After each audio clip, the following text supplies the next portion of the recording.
Hey, good morning, astronomy students. It is Wednesday, November 11th. I'm going to show you your plan for today. I'm going to scroll down. We got week 11 right here, and you can see today we're going to look at star life cycles. So there's two things to do. Go to day 2.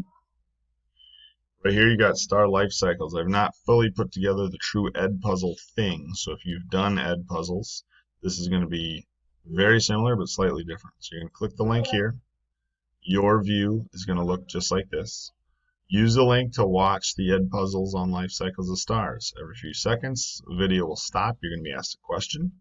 Make sure you're paying attention because the answers to the questions are given very soon before the question stops. Keep track of your score as you go. You need to know your final score. Try to get 14 out of 14. You can take the Ed puzzle again if you want. And then, when you start a new attempt, it's literally one multiple choice question. What was your score?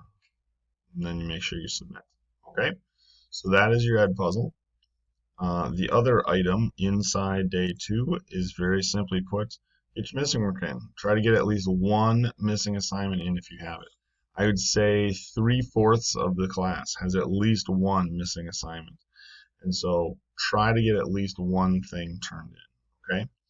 The other item that I can discuss with you is from yesterday, day 1. What is fusion we did together? Star is Born we watched together. Starburst sequence we did together and some of you didn't do.